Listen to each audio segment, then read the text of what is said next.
आप सभी का हार्दिक अभिनंदन है। मैं आपको एक चीज़ बताऊं कि पिछले कुछ दिनों से सोशल मीडिया ट्रेंडिंग पे कुछ वीडियोस जो है वो वायरल हो रही हैं और ओबराय कैफ़े को बाइकाट करने की बातचीत की जा रही है।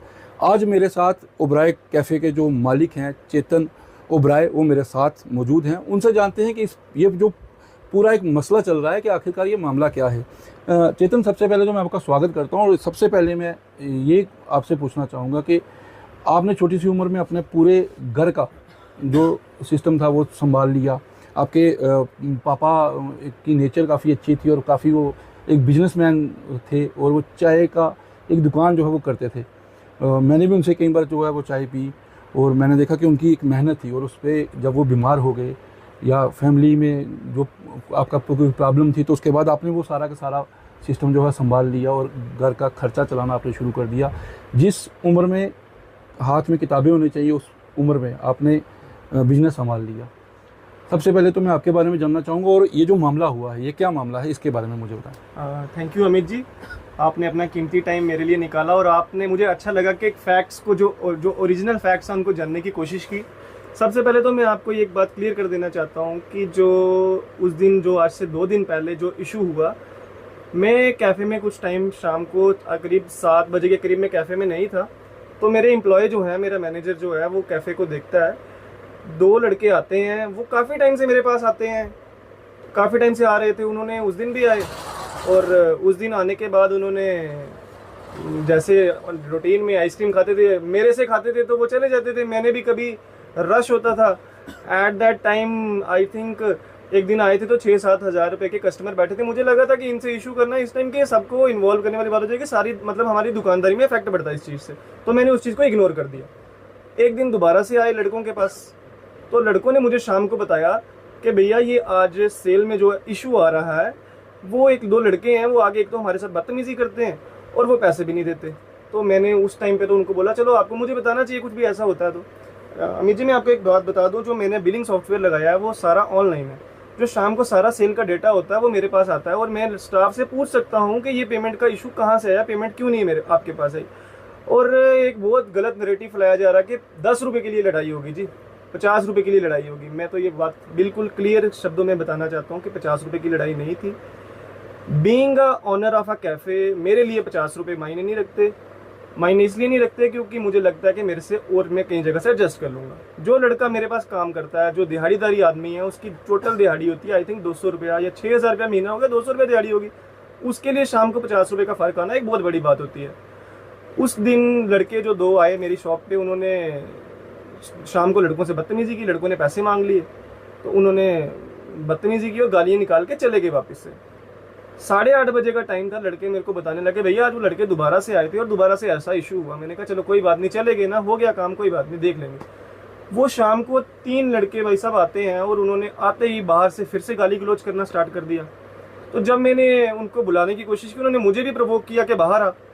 तो मैंने, अब ऑब्वियस सी बात है, जब दुकान पे आके आपके कोई अटैक करेगा तो आपको भी सेल्फ डिफेंस के लिए कुछ ना कुछ करना पड़ेगा।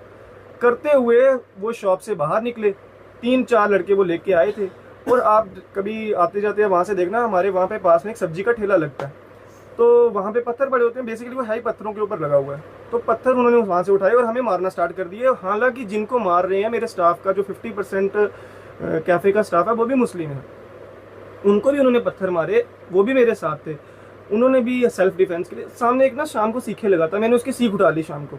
मेरे को अब सेल्फ डिफेंस के लिए कुछ तो करना, वो पत्थर मार रहा था तो मैं वो सीख लेके भाग गया उसके पीछे। मेरी उन्होंने टी-शर्ट वगैरह फाड़ दी थी, मैं आपको फोटोज़ भी दिखा सकता हूँ, मेरे पास सारे प्रूफ्स हैं, मेरे पास भी सीसीटीवी के फुटेज है। बट मैंने अपलोड इसलिए नहीं करना चाहिए क्योंकि मेरी एडमिनिस्ट्रेशन ने बात सुनी और 15 मिनट के अंदर मुझे उन पर FIR लॉन्च कर दी। तो मुझे क्या ज़रूरत थी फुटेज शो करने की किसी को।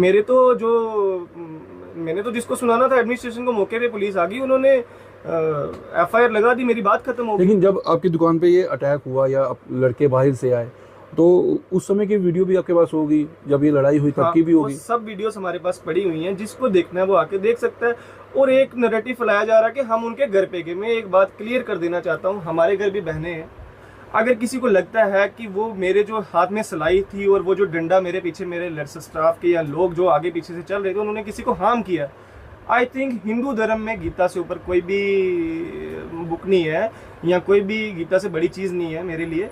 मैं गीता पे हाथ रख के अमित जी ये कह सकता हूँ कि मैंने किसी को हार्म नहीं किया और ना ही मैं किसी के घर गया। मेरे स्टाफ को आप आज भी आओ, कल जाओ, जब भी जाके आप पूछ सकते हो, वो भी मुस्लिम है। मेरा 50% स्टाफ, मैं फिर बोल रहा हूँ, मेरा 50% स्टाफ आज भी मुस्लिम है। आप उनसे पूछ सकते हो कि हम उनके घर पे गए थे या नहीं गए थे।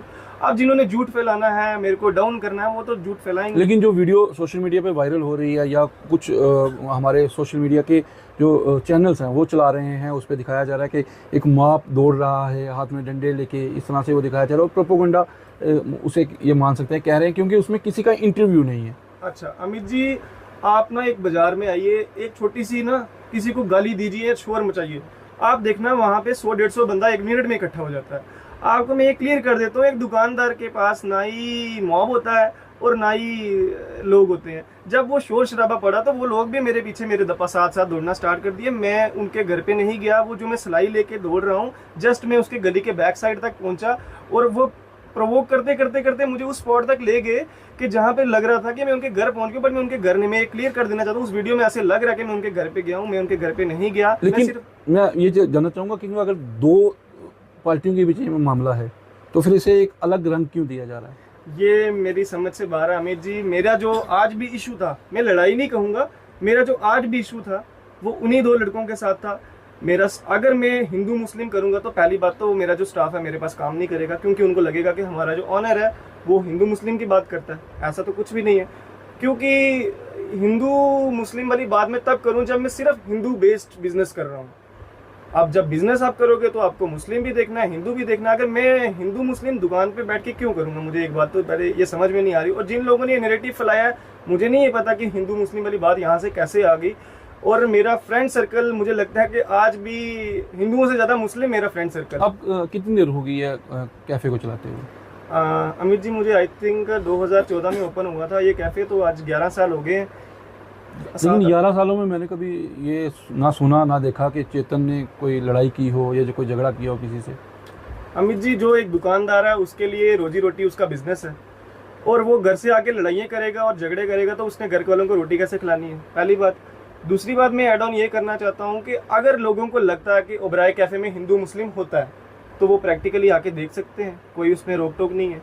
मेरा स्टाफ, मेरा जो कस्टमर है वो तो इस बात को बड़ी भली भांति जानता है कि हिंदू मुस्लिम इस कैफ़े में होता है या नहीं। तो बाकी लोगों के बायकॉट करने से या कुछ भी करने से मुस्लिम कस्टमर्स को बेटर पता है कि वो ओबराय कैफ़े में हिंदू मुस्लिम होता है या नहीं। आपने बायकॉट की बात की, आजकल तो ट्रेंड चल रहा है सोशल मीडिया के ऊपर कि ओबराय कैफ़े को बायकॉट कर दिया जाए।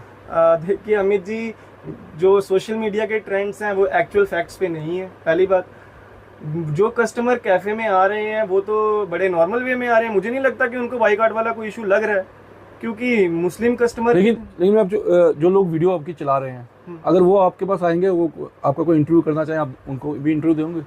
मोस्ट वेलकम है, जब मर्जी आए। मैं सुबह 10 बजे से लेकर रात 10 बजे तक अपने ओबराय कैफ़े में ही होता हूँ। जब मर्जी आए, कोई दिक्कत नहीं, उसमें इंटरव्यू ले सकते हैं मेरा। बट मेरी उन सब से एक रिक्वेस्ट रहेगी, प्लीज़ फैक्ट्स जो हैं उनको ओरिजिनल वे में प्रकाशित किया जाए, ना कि तोड़ मोड़ के वीडियोस को, हाफ डन वीडियोस को दौड़ते हुए, जिसमें सिलाई भी एक तलवार की तरह दिख रही है, वो सीख की नॉर्मल सी सिलाई जिसके ऊपर उसका वो लगा भी हुआ है। बट ये चीज़ें नहीं होनी चाहिए। बाकी हिंदू मुस्लिम वाली कोई बात नहीं है। मैं अपने सारे जो मेरे कैफ़े के कस्टमर्स हैं, मैं उनको एक बात बताना चाहता हूँ कि ओबराय कैफ़े में आज भी जैसे नॉर्मल है वैसे ही है, हिंदू मुस्लिम वाली कोई बात नहीं है। मैं आखिरी क्वेश्चन ये पूछना चाहूँगा कि जो लोग आपके साथ खड़े हैं उनको, और उसके साथ साथ जिला एडमिनिस्ट्रेशन को, जो डिस्ट्रिक्ट एडमिनिस्ट्रेशन है, चाहे उसमें पुलिस है, सिविल एडमिनिस्ट्रेशन है, उससे क्या कहोगे आप? आपने एक बात ऐड की कि जो लोग खड़े हुए हैं, मेरे साथ खड़ा है मेरा कस्टमर, वो हिंदू भी है और मुस्लिम भी है, वो सब मेरे साथ खड़े हुए हैं। मैं एक पर्टिकुलर एक धर्म के लिए बोलूँ, मेरे लिए खड़े हैं, मेरे लिए मेरा कस्टमर खड़ा है जिसने मेरी रोजी रोटी चलानी है, वो सब मेरे साथ खड़े हैं। बाकी जिला प्रशासन से मेरे को बहुत अच्छा रिस्पांस मिला। आई थिंक वो IPS है, मुझे उनका नाम नहीं याद में आ रहा।